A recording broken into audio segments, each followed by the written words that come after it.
And now, it's time for another Dice Tower review with Tom Vasel. In 2014 at Essen, I discovered a fantastic game, Medieval Academy, from a new company, Blue Cocker Games. And so when I went back to Essen this year, I was interested to see what is their next game, and that game is Casting.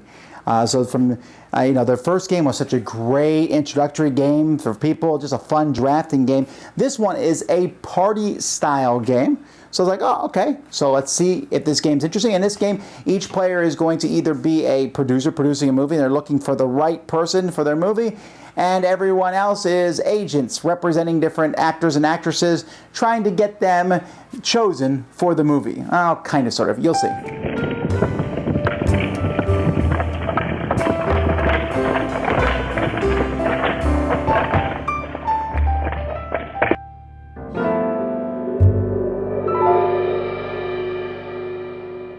In this game, each player gets a shield that shows what this is the name of your agency. So I'm a charming frog, pink invisible unicorn, whatever that is. You also get a little pad of paper that matches you. You will get some tokens for your color.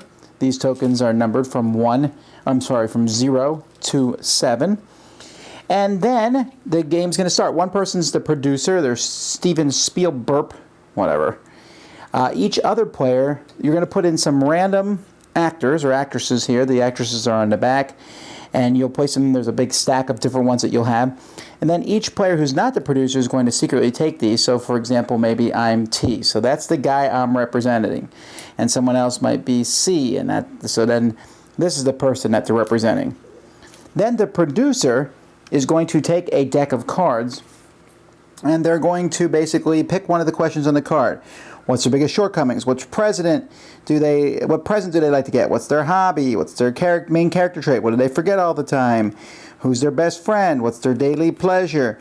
What period of century could they be from? What do they dream if he or she wins the lottery? So let's say they pick this card and they'll say, oh, what's their favorite expression? So everybody takes one of the included pencils and writes down an answer and gives it to the producer. So he takes a look at all of the different answers that they get. And then the producer is trying to pick which character it goes with. So maybe this one is, I'm too busy to help you.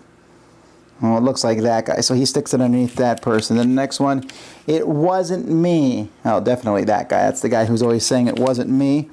No offense, but who here would insult people? Maybe that guy looks like the insulter.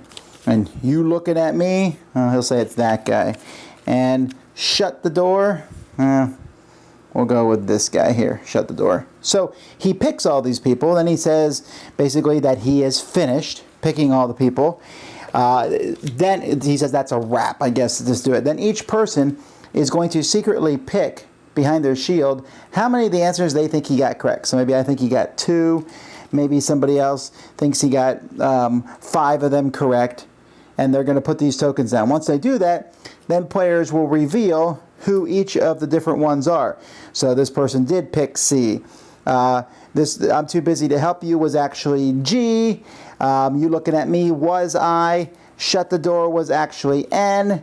And the no offense but was S. So only 2 of them are correct. This one and this one. So if someone had guessed 2, they're going to get money in contracts, and that amount they get is based on the number of players playing. The more players, the more money you get. If yours was guessed correctly, here the red player is going to get 2 million, a 2 million contract, and the person who's guessing gets 1 million. So they got 2 correct, so the person guessing gets a total of 2 million, and each of these players will also get 2 million. And then you go to the next person. Once everyone has had a turn, you count up the money, and whoever has the most money is the winner of the game. Between each turn, you'll flip over all the people. So then you do a round with actresses. So we would turn these over like this. And then once you're done with the actresses, then you can basically wipe them away, and you'll bring out a new set of people, and so on and so forth. Now, many times in life, similar things are released at the same time. Armageddon, Deep Impact were both movies released at the same time with very similar themes. That sort of thing happens. Well, here we have the same thing. Casting and The Unusual Suspects both came out at similar times. I've already taken a look at The Unusual Suspects. I think this is a great game. They have very similar things where you are basically looking at people and judging them based on their appearance. And this game is so much fun. Now, technically, you are, when you write whatever you are answering the question, you are not allowed to comment on the person's physical appearance. You can't, for example, if the person has spiky hair and you say, what's your expression? You're like, hey, I like spiky hair. Yeah, now, where that degree lies, that's going to be a group-dependent thing, right? The group is going to decide how close they can get to the physical appearance or not. And if you have a group that's very rigid on rules, that will probably be a problem for you.